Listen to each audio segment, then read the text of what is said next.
There was a king, and he once said to the court sages, "I have a ring with one of the finest diamonds in the world, and I want to hide a message under the stone that can be useful in a situation of extreme despair. I will give this ring to my heirs, and I want it to serve faithfully. Think of what kind of message will be there. It must be very short to fit in the ring." The sages knew how to write treatises, but did not express themselves in one short sentence. They thought and thought, but did not come up with anything. The king complained about the failure of his venture to a faithful old servant who raised him from infancy and was part of the family. And the old man said to him, "I'm not a sage, I'm not educated, but I know of such a message. For many years spent in the palace, I met a lot of people, and I once served a visiting mystic whom your father invited, and he gave me this message. I ask that you don't read it now. Save it under the stone and open it only when there's no way out at all." The king listened to the old servant. After some time, the enemies attacked the country. The king had lost the war. He fled on his horse, and his enemies pursued him. He was alone. His enemies were many. He rode to the end of the road. There was a huge, deep cliff before him. If he fell there, it is the end. He cannot go back. As the enemies were approaching, he already heard the clatter of the horses' hooves. He had no way out. He was in complete despair. And then he remembered the ring. He opened it and then found an inscription. "This too shall pass." After reading the message, he felt that everything was quiet. Apparently, the pursuers got lost and proceeded in the wrong direction. Horses were no longer heard. The king was filled with gratitude to the servant and the unknown mystic. The words were powerful. He closed the ring and set out on the road. He gathered his army and returned to his state. On the day when he returned to the palace, they arranged a magnificent meeting, a feast for the whole world. The people loved their king. The king was happy and proud. An old servant came up to him and said softly, "Even in this moment, look at the message again." The king said, "Now I am a winner. People are celebrating my return. I'm not in despair, not in a hopeless situation." "Listen to this, old servant," the servant answered. "The message works not only in moments when everything is bad, but also in moments of victory." The king opened the ring and read, "This too shall pass."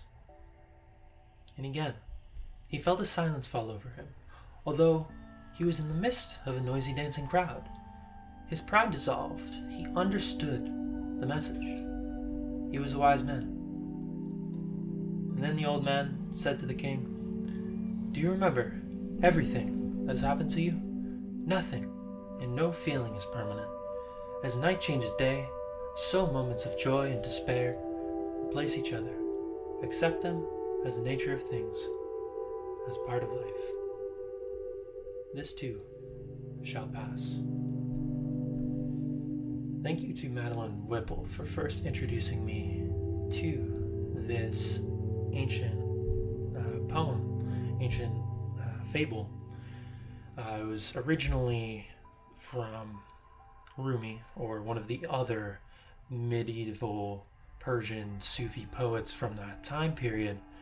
But I stumbled on this through a 21-day meditation challenge of abundance, and I felt the message is one that is very powerful. This too shall pass. And we all sit here waiting, many, whether it's for direct relief or even for simply just to happen, we don't know what's happening right now. And I talk about the opportunity for exploration, pursuit of creativity. But I do realize that this may not be a reality for everybody. I'm in a position of privilege to where I can be doing these things. And, when you got to worry about physiological needs, if you got to worry about getting food on the table, paying your bills and having a place to stay, there's a lot that comes with that. And you're not going to, being creative and doing some art is the last thing you're worried about, even if it can be, stress relieving. So I encourage you, if you're in the situation to where you can explore creativity and explore who you are on a deeper level in this time and construct your own reality, I encourage you to do so. But I understand if it's not a possibility. Reading of this fable, right now, it may feel like we are at that cliff, right, with this pandemic that's going on. For a lot of us, let's put ourselves in the king's shoes.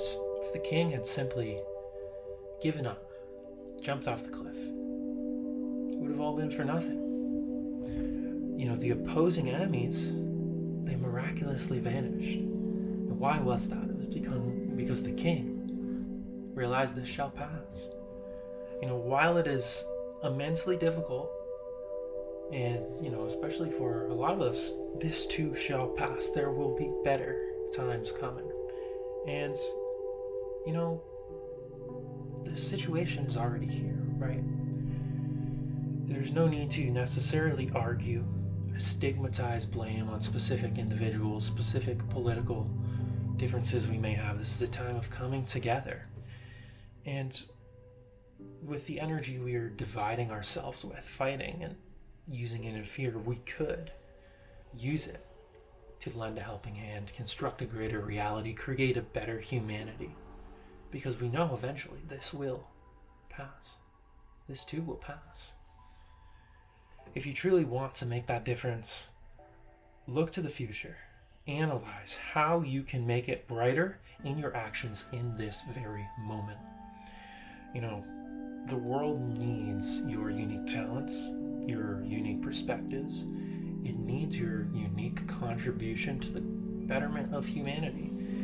And we need you if we're going to create a brighter human condition. Do remember, this too shall pass. All is temporary.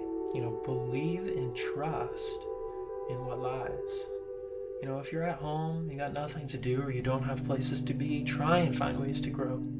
Do something that makes you feel good. Embrace luxury. And luxury doesn't have to be an expensive car. Luxury is in simplicity. It can be as simple as a hot bubble bath or a warm glass of tea. Maybe call your grandma on the phone. Do something that makes you feel good. That is luxury. We should be grateful even for those tiny moments in our lives. We can find meaning in a time where the previous meaning of our lives is being questioned. We have an opportunity to explore what does it mean to live? What does it mean to be alive? And what does it mean to live in the reality of the planet Earth with other humans? We're starting to realize what is truly important to us. Community, overall well-being and health for everybody, and being of service to others. The fact that we're all waking up to this, we're all going to feel a little bit down right now. We're all going to, maybe get stuck a little bit in that darkness and feel like we're on the cliff. But when we can embrace the idea that this too shall pass, we can look to the future. There are good things on the horizon once we get past this period of darkness. My intuition is screaming this to me at the top of its lungs. You guys know in your hearts as well, if you listen, everything is not only going to be okay, but it will be better than we could have even imagined. And the system must die to be reborn, just as many of us have ourselves, metaphorically and literally. There's a certain type of wisdom fear we can have, where we're staying aware, we're staying awake, as opposed to a neurotic fear, which is hoarding and chaos and destruction. So, as I said, trust in what lies, trust in this process, trust in the prospect of a greater day,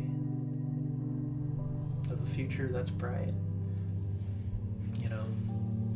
We have the opportunity to construct a new reality, to construct something that is beautiful, to construct something that takes care of people, that takes care of one another, where we look after everybody and all of our needs are met.